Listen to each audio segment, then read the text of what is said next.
Hi friends. Wow. What a crazy couple of weeks, huh? Um, I just wanted to hop on and say hello. My husband and I got away for a few days. He had some vacation piling up, so we decided to take advantage of it. Just gone for a few days. And I wanted to unplug for a little while and get some rest. I've basically completely unplugged from Facebook, but this community here is a little less threatening to me. Actually, it's not really that threatening at all. I just, I feel safe, pretty safe here. So I thought I would just come on and say hi and say a few things. And it's like, first there was the pandemic back in March, and there were so many things I wanted to say and share and process. The body doesn't really know how, or the mind doesn't really know how to process when it's in trauma, or it's going through an experience that is like a grieving experience. It's going to take a minute to process.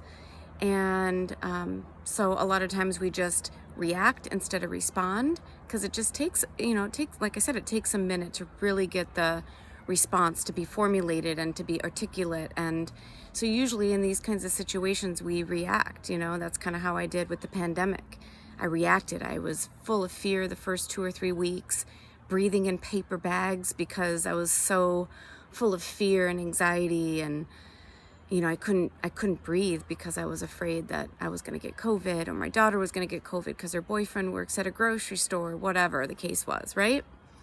But I worked that out, and as usual, I brought that before God. Even though I had dealt with fear before, I had asked my therapist, like, why am I have fear again? Like, I've had fear in the past over and over and over. I thought I'd kind of dealt with fear. And she's like, well, it's a new experience, so you haven't dealt with fear in this exact way.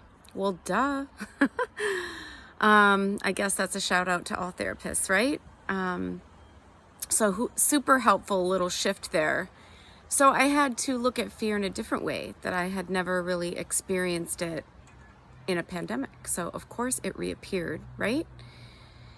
And when I work through things like that, whatever it is, something that doesn't really match my true self, such as fear, I work it out with God and just really wrestle and sort of work out that chaos within to help resolve and reconcile what that fear is and why it's there and where it's coming from, and how do I move forward and out of fear.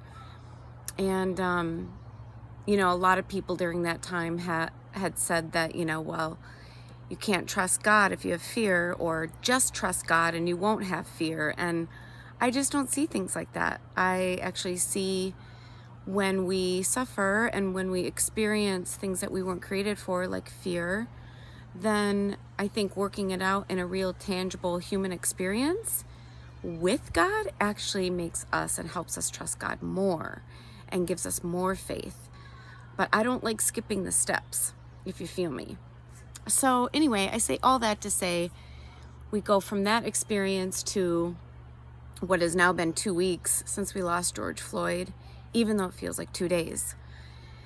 And again, we react. And what I did in that event was I reacted. I was like Jesus turning tables, and I had acute anger. And, I've been for the last few years really listening and reading and learning and looking at racism, systemic racism, white supremacy, not KKK, not nationalists, not far right-winged nationalists, white supremacy, meaning white is supreme throughout America, throughout the systems. We are all seeped in whiteness, and we don't even know it. But that's another conversation. This work isn't new to me, even though I will keep learning, and I do keep learning, and I have been learning. My initial response was just to go hog wild and just, I think that was most people's responses, especially people who have a clue on some of this stuff, which, it's like hard to believe that we don't really have a clue on racism in America.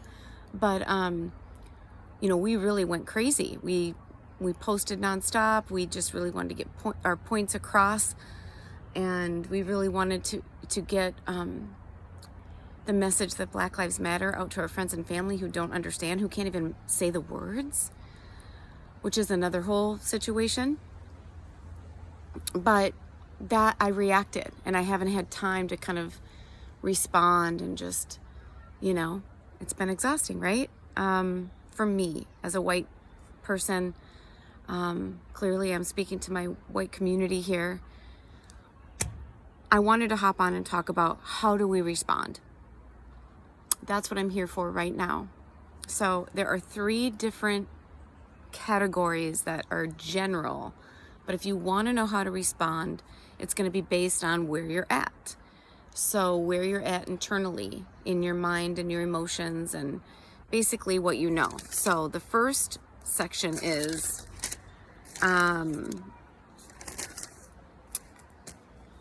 if you have been completely shocked and surprised by the current events of racism and white supremacy, and you've been completely thrown for a loop, and if you're completely confused by all of this and you're like, wait, what? That's one option. 2, if you've heard this before and you've followed some history about racism. I mean, who hasn't? I guess the first person probably has too. But it's pretty convenient as a white person to forget it and not talk about it in our privilege. So anyway, the second group of people and how you should respond is if you're somewhat aware.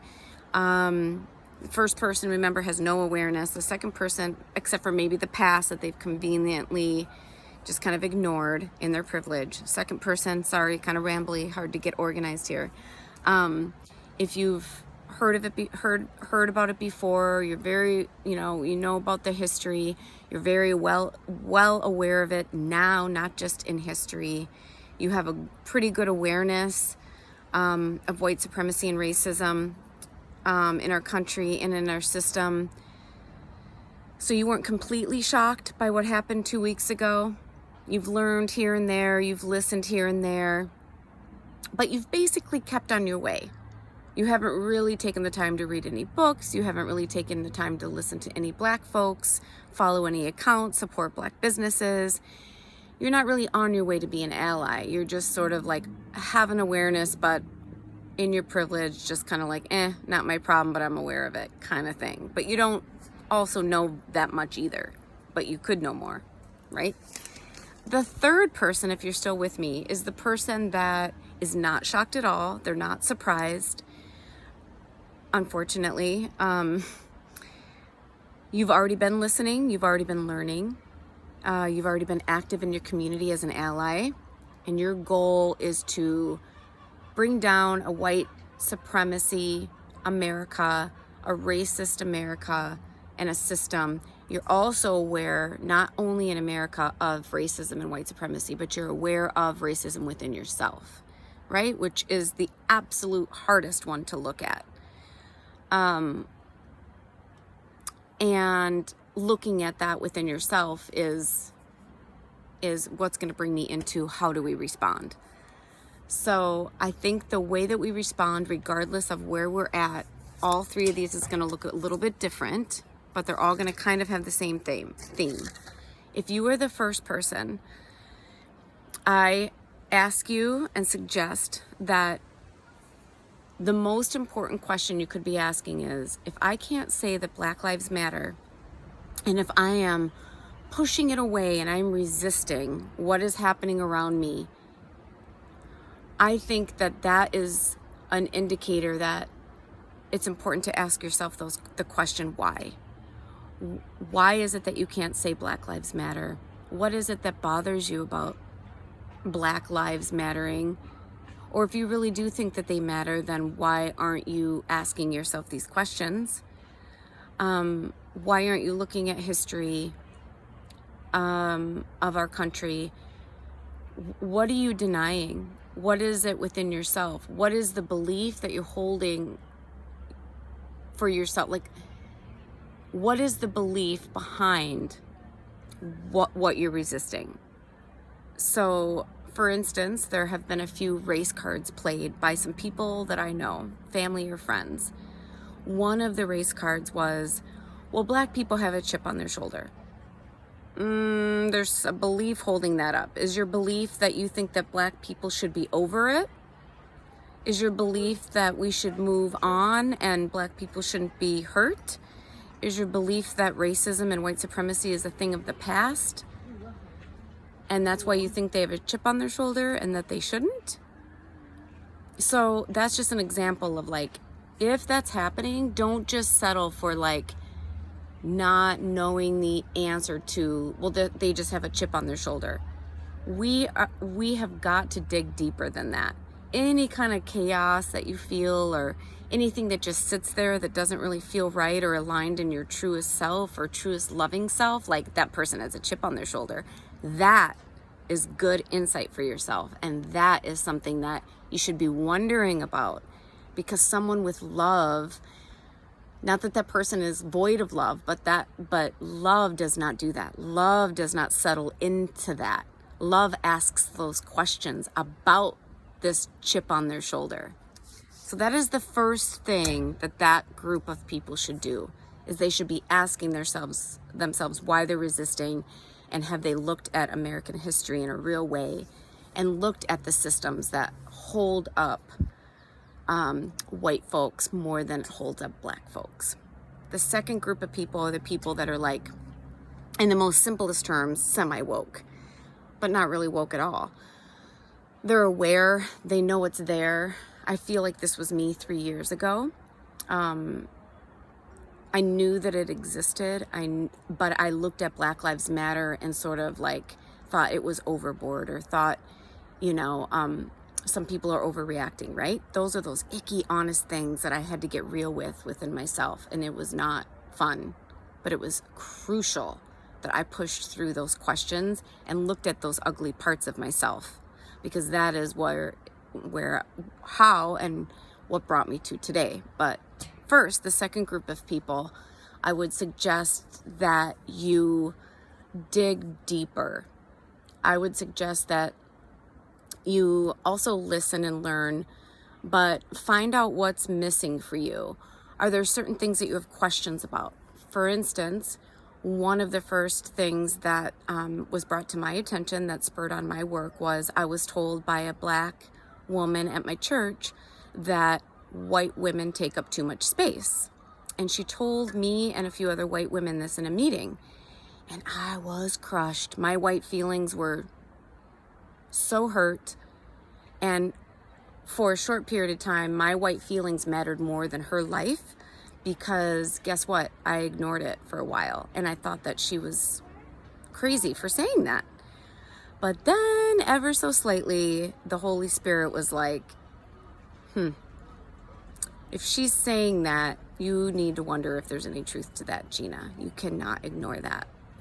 You need to look within and find a way to see if there's any truth to that. So that's the kind of place that you want to be at in the second group of people. You want to look within yourself and find out in that way. So the last group of people, sorry, the sun is kind of in a weird place now. So the third group of people are people who are well on their way, and they're actively acting as allies, and they've looked at racism within themselves. They see where white supremacy is. They understand racism, but they know they have to keep learning, and they have to keep growing and asking and humble themselves. And they're gonna make mistakes. We're all gonna make mistakes, and it's gonna feel really hard. But this last group of people, which I would pretty much put myself in that category, like when the black woman told me that white women take up too much space, I did my homework, and I asked a few black women that I trust. I read some articles, and I looked deep within myself, and I said, okay, for the next few months, I'm gonna watch myself in spaces and see how I show up when Black women are there. And guess what? Sure enough, I not only took up a lot of space, but I like stole the show. Like, we are constantly centering ourselves as white women in that way. And one of the situations was when Nia Wilson died on BART, you know, in Oakland. I don't know if any of you remember that. My daughter was there. And at a Christmas party where my husband works, one of his Black co-workers, a female, we were sitting at a table and Nia Wilson got brought up. And what did I do? Oh, my daughter was there, and oh, she was so devastated, and it was so scary for her, and blah, blah, blah, blah, blah, blah, blah. And I saw this black woman just kind of shrink up and just feel so unsafe because I was having to steal the show and be the center. And so that was very pivotal for me. That was about 2.5 years ago. And I have not, that's forever changed me. And there's been lots of other ways I've noticed that I've taken up space.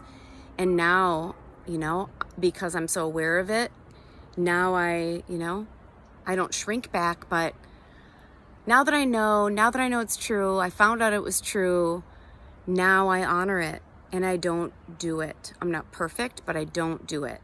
So that's an example of the third type of person and what the third type of group should continue to do.